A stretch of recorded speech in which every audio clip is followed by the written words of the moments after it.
اللہ الرحمن الرحیم۔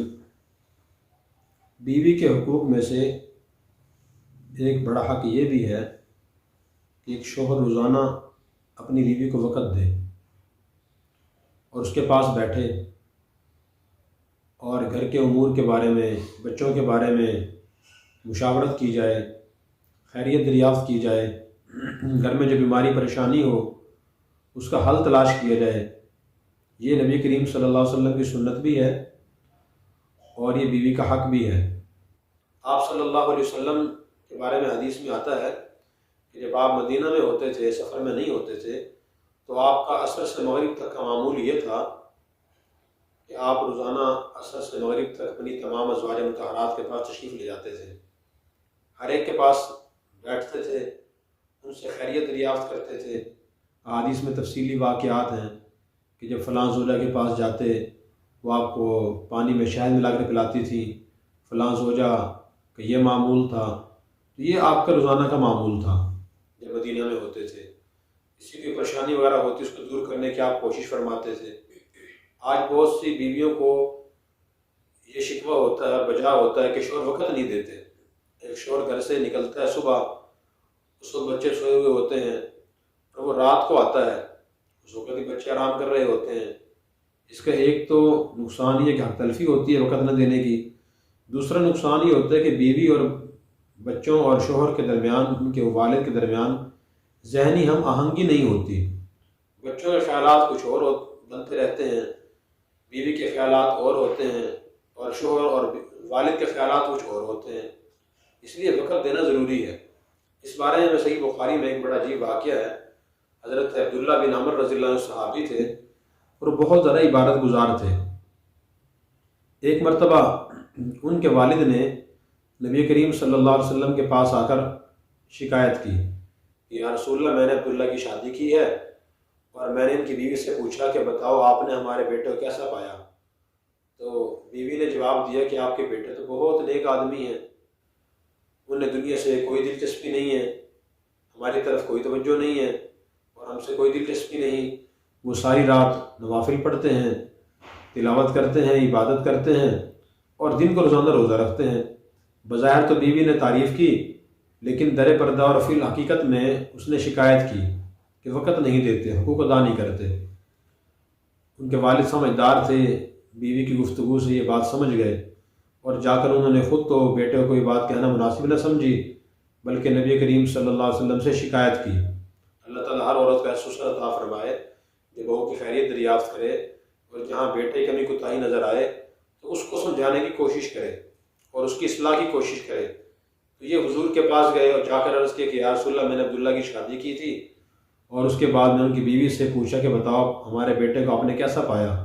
اس کی بیوی نے یہ جواب دیا ہے، اور اس سے میں یہ سمجھوں کہ وقت نہیں دیتے، حقوق ادا نہیں کرتے، ہر وقت بس عبادت کرتے رہتے ہیں۔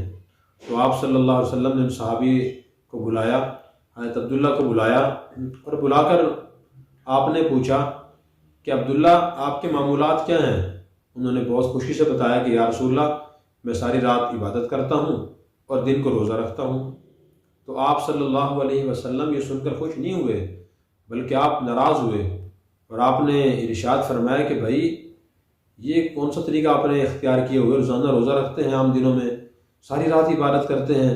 پھر آپ نے سوچ بڑے قیمتی جملے ارشاد فرمائے اور پہلے ان کو نصیحت فرمائی، وہ میں نصیحت بتاتا ہوں آپ کو، بعد میں جملے بتاؤں گا۔ آپ نے ارشاد فرمایا کہ عبادت میں کمی کریں اور مہینے میں صرف 3 روزے نفل روزے آپ کے لیے کافی ہیں، اور اسی طرح پھر آپ نے یہ فرمایا اگر آپ اس سے بڑھنا چاہو تو حضرت داؤد علیہ السلام کے روٹین کے مطابق آپ روزہ رکھیں، ایک دن روزہ رکھیں، ایک دن افطار کریں، روزہ چھوڑ دیں۔ تو پھر آپ نے فرمایا کہ قرآن کریم بھی آپ کو مہینے میں ایک بار ختم کرنا چاہیے، روزانہ قرآن کریم ختم کرنا یہ درست نہیں ہے۔ دیکھیں آپ پر وحی نازل ہوتی تھی، قرآن کریم آپ پر نازل ہوا، آپ نے قرآن کریم کی تلاوت کے سمجھنے کے فضائل بیان فرمائے، لیکن جس شخص کو دیکھا کہ وہ بے اعتدالی کے شکار ہے اور بیوی کے حقوق ادا نہیں کر رہا تو آپ نے ان کو منع کر دیا، میں اتنی تلاوت کی اجازت نہیں ہے۔ تو انہوں نے عرض کیا کہ یا رسول اللہ، میں اس سے زیادہ بھی کر سکتا ہوں، یہ تو بہت کم ہو جائے گا۔ پھر آپ نے فرمایا چلیں آپ 20 دن میں ختم کر لیا کریں۔ اس طرح آتے آتے ایک روایت میں یہ آتا ہے کہ آپ نے 3 دن میں، دوسری روایت میں آتا ہے کہ آپ نے 7 دن میں ایک قرآن کریم تلاوت کر کے ختم کرنے کی اجازت دی، میں اس سے کم کی تمہیں اجازت نہیں ہے۔ اسی طرح آپ نے یہ ارشاد فرمایا کم ونم، کہ رات کو عبادت بھی کرو اور آرام بھی کرو، اور سم وافطر، روزہ بھی رکھو اور چھوڑو بھی، یہ میرا طریقہ ہے۔ پھر آپ نے فرمایا کہ ان لنفسک علیک حقا، بے شک آپ کے جسم کا بھی آپ کے ذمہ حق ہے کہ جتنا اس کو آرام کی ضرورت ہے آپ اسے آرام دو، اور جب اسے کھانے پینے کی کا تقاضا ہو تو اعتدال کے ساتھ اس کے تقاضے پورے کرو۔ وَإِنَّ لِزَوْجِكَ عَلَيْكَ حَقًّا، بے شک آپ کی بیوی کا بھی آپ کے ذمہ حق ہے۔ وَإِنَّ لِعَيْنِكَ عَلَيْكَ حَقًّا، آپ کی آنکھ کا بھی آپ کے ذمہ حق ہے کہ آپ اتنی عبادت کرتے رہو کہ آنکھیں خراب ہو جائیں اور نیند کمی کی وجہ سے آنکھیں خراب ہو جائیں، بیوی کا بھی حق ہے۔ اور پھر میں وَإِنَّ لِزَوْجِكَ عَلَيْكَ حَقًّا، آپ کے مہمان کا بھی آپ کے ذمہ حق ہے کہ آپ مہمان کو وقت دیں، کیونکہ مہمان ملنے کے لیے آئے۔ خود آپ صلی اللہ علیہ وسلم بھی مہمانوں سے ملتے تھے، بیوی کو حقوق ادا فرمایا کرتے تھے، اور آپ آرام بھی فرمایا کرتے تھے۔ تو بعض لوگ آج بھی ایسے موجود ہیں جو صرف عبادت کے فضائل سن کر اتنی کثرت سے عبادت کرتے ہیں کہ حقوق العباد کو بھول جاتے ہیں، اور بعض لوگ لا علمی کی وجہ سے ان کو بہت متقی پرہیزگار سمجھتے ہیں، یہ لوگ بہت نیک آدمی ہیں، ان کو بیوی کی پرواہ نہیں، ان کو اپنے کام کی پرواہ نہیں ہے، رشتہ داروں کی پرواہ نہیں ہے، اللہ ہی اللہ کرتے رہتے ہیں۔ تو یاد رکھیے دین ہمیں اعتدال کی تعلیم دیتا ہے، عبادت کرنا بھی ضروری ہے لیکن اعتدال کے ساتھ۔ شریعت کا یہ اصول ہے کہ بندے کے ذمہ، مسلمان کے ذمہ اللہ کے حقوق بھی واجب ہیں اور بندوں کے حقوق بھی، لیکن ان دونوں میں سے جو زیادہ اہمیت ہے وہ بندوں کے حقوق کی ہے۔ اللہ کے حقوق بھی ادا کرنے چاہیے، اگر اللہ کے حق تلفی ہو جائے تو اللہ تعالیٰ کو اس سے کوئی نقصان نہیں ہوتا، اللہ کو کوئی پریشانی پیش نہیں آتی۔ خدا نہ خواستہ کوئی آدمی نماز نہ پڑھے تو اللہ کو اس سے کوئی نقصان نہیں ہوتا۔ نماز انسان کو پڑھنی چاہیے، پڑھ لے فرض ادا ہو جاتا ہے، ثواب ملتا ہے، لیکن بندے کی حق تلفی ہو جائے تو بندے کو بڑی پریشانی پیش آتی ہے۔ تو اس لیے ہمیں بندوں کے حقوق کا خیال کرنا ضروری ہے، خصوصاً بیوی کے حقوق کا، اور اس کو وقت دینا ضروری ہے۔ تو پھر آپ نے ان صحابی رسول کو یہ نصیحتیں فرمائی، اور پھر آپ نے یہ تلقین فرمائی کہ بیوی کے حقوق بھی ادا کریں اور اس کو وقت بھی دیں۔ آپ کے خود معمولات یہی تھے۔ اس سلسلے میں واقعی مشہور ہے بعض دیندار لوگوں میں، وہی بتا دوں میں۔ واقعہ یہ مشہور ہے کہ جی فلاں اللہ والے کے پاس ایک آدمی سو ملنے کے لیے آیا، جب وہ آیا تو اس نے دیکھا کہ وہ جی صبح نوافل پڑھ رہے تھے، تو وہ بیٹھ گئے کہ شاید اب فارغ ہوں پھر ملاقات کروں گا۔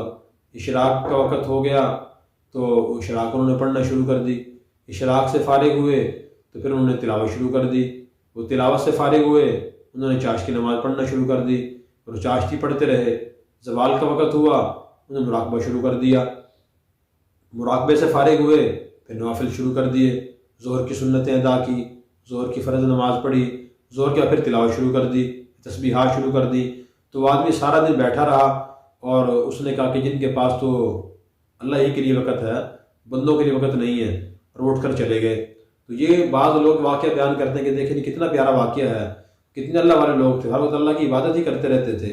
تو یاد رکھیے جو عمل اور جو طریقہ نبی کریم صلی اللہ علیہ وسلم کی تعلیمات کے خلاف ہے وہ غلط ہے۔ آپ صلی اللہ علیہ وسلم کا یہ معمول نہیں تھا، جیسے میں نے وہ جملے بیان کیے ہیں، آپ نے ارشاد میں ان لزوجک علیک حقا، کہ آپ کی بیوی کا بھی آپ کے ذمہ حق ہے، وَإِنَّ لِزَوْرِكَ عَلَيْكَ حَقًّا، آپ کے مہمان کا بھی آپ کے ذمہ حق ہے، وَإِنَّ لِنَفْسِكَ عَلَيْكَ حَقًّا، آپ کے جسم کا بھی آپ کے ذمہ حق ہے، وَإِنَّ لِعَيْنِكَ عَلَيْكَ حَقًّا، آپ کے آنکھ کا بھی آپ کے ذمہ حق ہے۔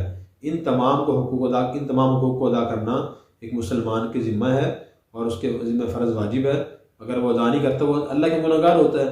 جیسے ایک آدمی نماز پڑھے روزہ رکھے نماز نہ پڑھے، یا روزہ رکھے زکوٰۃ نہ دے، تو یقیناً وہ گنہگار ہوگا نا۔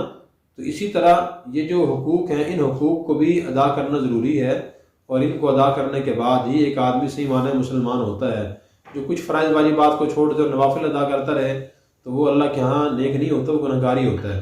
اللہ تبارک و تعالی ہمیں دین کو سمجھ کر اپنانے کی توفیق عطا فرمائے۔ قرآن کریم کی ایک سورہ بقرہ کی آیت ہے، اس میں اللہ نے یہ بات ارشاد فرمائی، یا ایھا الذین آمنوا ادخلوا فی السلم کافہ، اے ایمان والو تم پورے دین میں داخل ہو جاؤ۔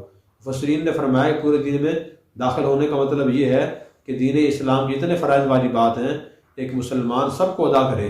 ایک فرض ادا کرنے سے، ایک واجب کام کرنے سے دوسرے فرائض واجب معاف نہیں ہوتے۔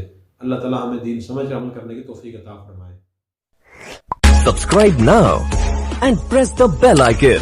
Never miss an update.